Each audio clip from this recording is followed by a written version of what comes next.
On a regardé les différents AOP, les patronats et tout, les associations de PME dans les 15 pays de l'Afrique de l'Ouest. Ça a été une mission intéressante. Et les éléments qui ressortent de cette mission sont que, à part la Côte d'Ivoire, à part le Sénégal et le Nigeria, les autres, ils sont morts pratiquement. Parce qu'il y a la faiblesse des ressources, parce qu'ils s'appuient nécessairement sur les cotisations et les gens ne cotisent pas. Et ensuite, il y a le besoin de compétences en interne. Ce qui ressort du premier point, c'est que pour fonctionner, il faut beaucoup de ressources.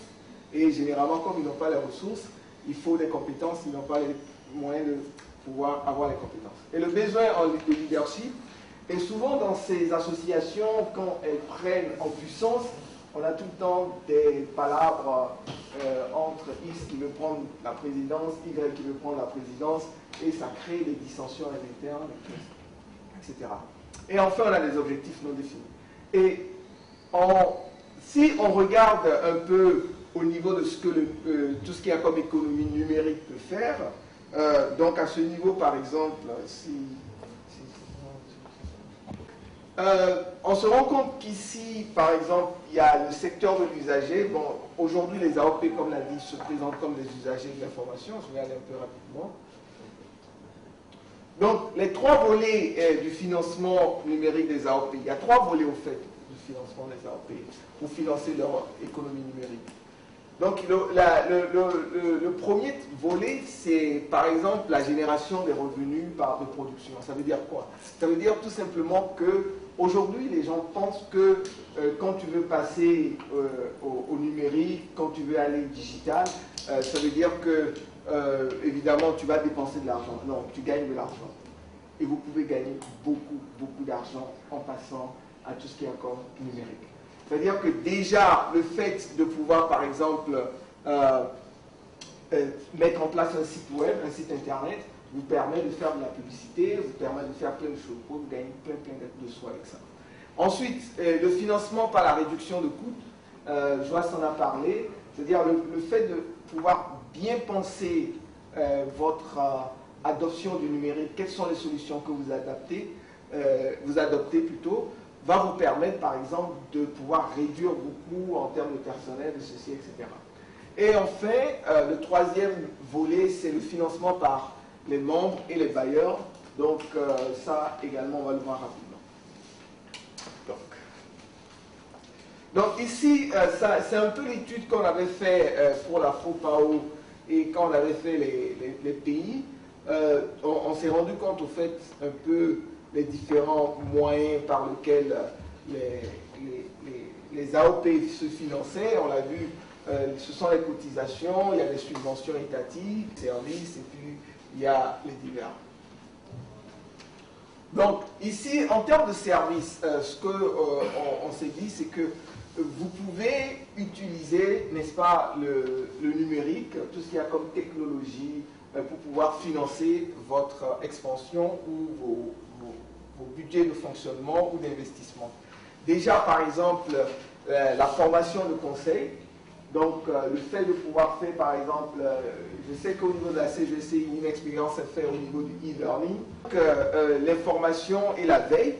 Donc, le fait, par exemple, d'avoir des ordinateurs assez puissants et de pouvoir utiliser ces ordinateurs, de vous connecter à des bases. Il y a des bases de données qui sont payantes.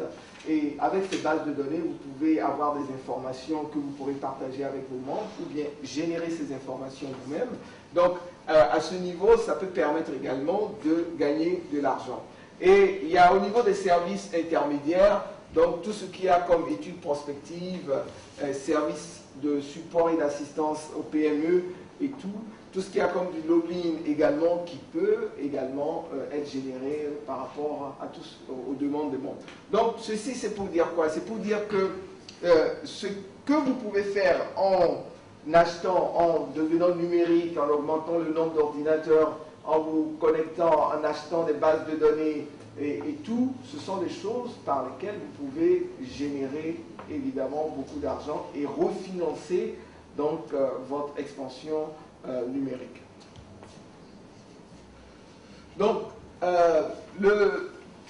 le financement par l'économie de coût. Le financement par l'économie de coût, c'est quoi? Le financement par l'économie de coût, ça voudrait dire que vous engagez les choses qui vont vous permettre d'économiser. Parce que quand vous économisez, ce qui se passe, c'est que vous avez plus d'argent.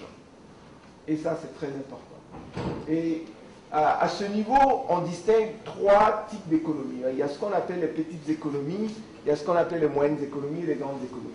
Donc, au niveau des petites économies, déjà le courrier. Imaginez que quand vous avez un système, vous avez votre propre site internet, vous avez votre propre adresse email, déjà vous pouvez envoyer beaucoup de choses. Je vois aujourd'hui beaucoup d'associations, de fédérations qui sont toujours sous Yahoo, etc. Aujourd'hui, le coût est vraiment moindre pour avoir son propre domaine et tout.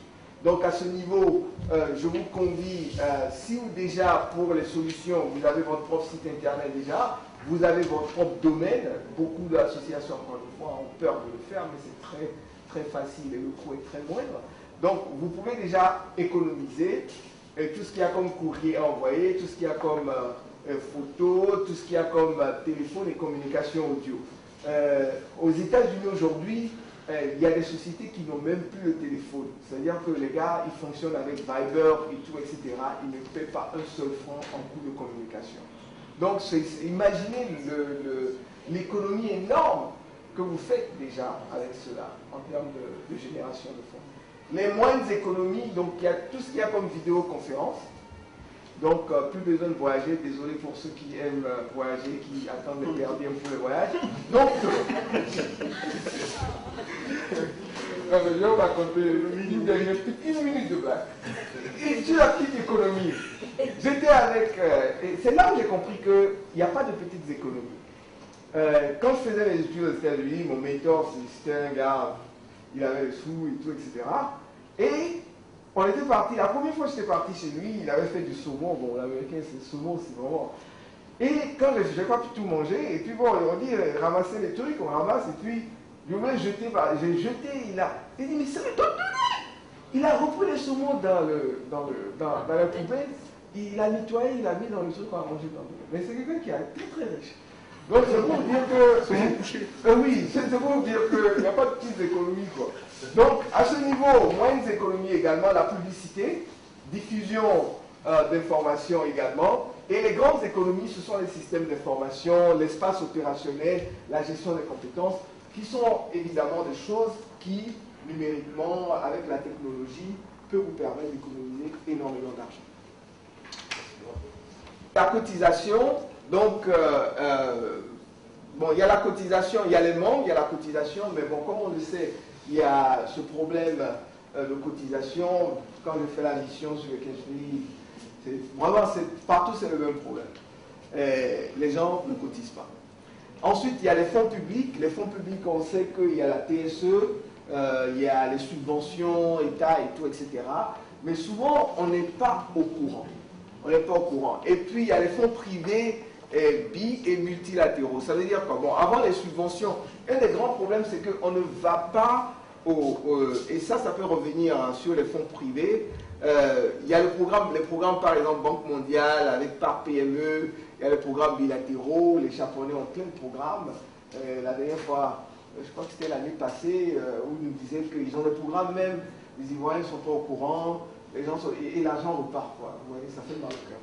Donc, il y a les programmes Microsoft également. Microsoft a les programmes d'aide aux PME et tout, auxquels vous pourrez accéder. Et ensuite, il y a les partenariats stratégiques avec les groupes. Ça voudrait dire quoi? Ça voudrait dire que vous, aujourd'hui, en tant que fédération AOP, vous avez la possibilité d'aller voir HP ou d'aller voir Microsoft ou d'autres pour dire que, bon, écoutez, nous, on a 4500 membres parce que c'est un problème d'électorat. Le même problème qu'on a où on voit toiqueuse, on pourra enlever, c'est un électorat. Donc, et le même problème se pose au niveau, au niveau business, du secteur privé. Si vous représentez un marché pour une entreprise, on ne peut pas, ils sont obligés de négocier avec vous. Donc, si vous venez vous dites, nous, on a 4500 membres, et qu'on veut signer un partenariat avec vous pour dire que sur toutes nos papiers en tête, on met HP, je dis n'importe quoi, on met ceci, etc. Ils vont vous écouter, ils vont vous fournir des ordinateurs, je l'ai vu dans certains pays. Ils vont vous donner tout ce que vous voulez comme équipement, etc. gratuitement. Donc, il y a cet aspect aussi que les AOP, ici, je remarque qu'ils ne le font pas, alors qu'ils sont une force de proposition. Le fait même déjà que vous avez plus de 1000 membres, c'est énorme pour une entreprise qui vend des choses.